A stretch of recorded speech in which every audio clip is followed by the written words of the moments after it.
Hello friends, Madhya Pradesh के विद्यार्थियों के लिए एक और खुशखबरी है क्योंकि directorate of urban administration and development मतलब नगरीय प्रशासन एवं विकास विभाग द्वारा नगर पालिकाओं में कुछ भर्तियां की जानी है, जिसका नोटिफिकेशन आ चुका है दोस्तों।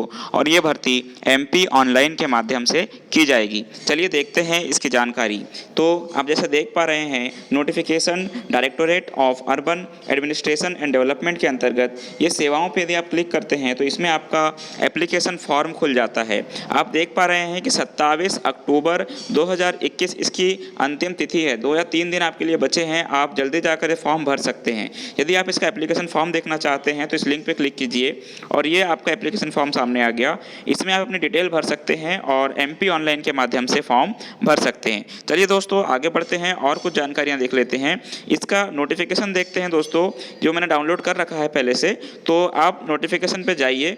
चलिए नोटिफिकेशन देख लेते हैं, जानते हैं कि दीनदयाल अंत्योदय योजना राज्य शहरी आजीविका मिशन मध्य प्रदेश के अंतर्गत नगर पालिकाओं में कुछ विशेष पदों की भर्ती होना है, जो कि संविदा आधारित भर्ती है। याद रखिए दोस्तों, संविदा, ये रेगुलर नहीं है, संविदा है। तो इसमें 2 प्रकार की पोस्ट है दोस्तों। तकनीकी विशेषज्ञ सिटी मिशन मैनेजर, जिसके कुल 69 पद हैं, और दूसरा है सामुदायिक संगठक, जिसके कुल 460 पद हैं। दोनों की यदि हम पेमेंट की बात कर लें, पहले तो शैक्षणिक योग्यता की बात करते हैं। तो तकनीकी विशेषज्ञ की शैक्षणिक योग्यता आप देख पा रहे हैं, मास्टर ऑफ सोशल वर्क या MSW अथवा master of arts in MA अर्थशास्त्र या समाजशास्त्र या master of business administration MBA एवं मान्यता प्राप्त उक्त तीनों शैक्षणिक योग्यता में से किसी एक के साथ मान्यता प्राप्त विश्वविद्यालय से कंप्यूटर में DCA या PGDCA होना अनिवार्य है।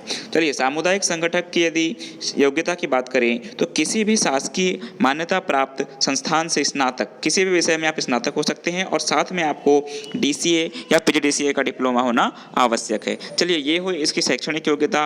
आरक्षण आप जानते हैं, इसके बारे में हम बात नहीं करेंगे। और यदि इसका मानदेय की बात करें, पेमेंट की बात करें, तो तकनीकी विशेषज्ञ के लिए 30,000 प्रतिमाह और सामुदायिक संगठनों के लिए 12,000 प्रतिमाह तय की गई है। ये फिक्स वेतन होगा दोस्तों। चलिए एज ग्रुप की बात करते हैं तो आयु सीमा जो है ये तकनीकी विशेषज्ञ के लिए 21 से 35 वर्ष होगी और सामुदायिक संगठक के लिए 21 से अधिकतम 30 वर्ष होगी। लेकिन इसमें याद रखिए कि जो कैटेगरी होती है ST SC OBC या महिला, इसके लिए 5 वर्ष की छूट आपको दी गई है, यानी आप 35 वर्ष तक फॉर्म भर सकते हैं। ठीक है, तकनीकी स्पेशलिस्ट के लिए 40 वर्ष तक और सामुदायिक संगठक के लिए 35 वर्ष तक रिजर्व्ड कैटेगरी के कैंडिडेट फॉर्म भर सकते हैं। चलिए आगे बढ़ते हैं, इसके बारे में और जान लेते हैं। तो ये सारी जानकारियाँ आपको दी है कि किस तरह से आपको फॉर्म भरना है, कैसे आपकी शारीरिक योग्यता होगी, मानसिक योग्यता, इस पर हमको नहीं जाना है। बस हमें ये देखना है कि वर्तमान में ये नगर पालिकाओं के अंतर्गत दीनदयाल अंत्योदय योजना के अंतर्गत तकनीकी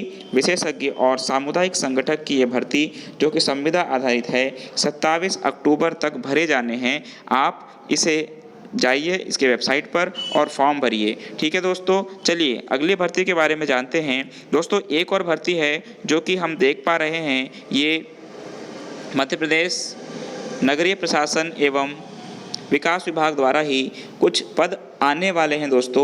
इसमें देखिए 12 अक्टूबर का ये एक सरकारी नोटिफिकेशन है, जिसमें ये कहा गया है, संदर्भ दिया गया है कि नगर पालिकाओं में आने वाले समय में लगभग 20,000 पदों की भर्ती की जानी है। इसमें सीधी भर्ती के द्वारा तृतीय एवं चतुर्थ श्रेणी के यानी 3rd ग्रेड और 4th ग्रेड के कर्मचारियों की सीधी भर्ती की जाएगी, जिसमें सहायक ग्रेड 3, चपरासी, कुछ अधिकारी के लेवल, कुछ ARI यानी सहायक राजस्व निरीक्षक, कुछ केमिस्ट। चलिए देखते हैं थोड़ा सा इसके बारे में कि हम जानते हैं कि इसके जो है ये पदनाम आपको दिए गए हैं आगे।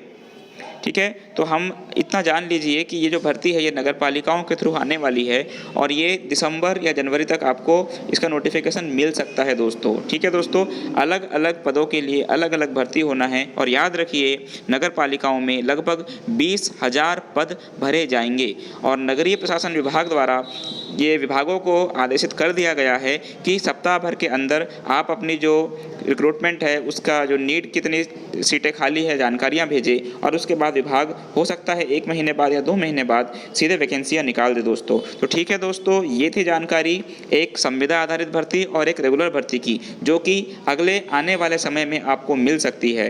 तो दोस्तों जाइए इसको फॉर्म को भरिए और इसका लाभ उठाइए। थैंक यू दोस्तों।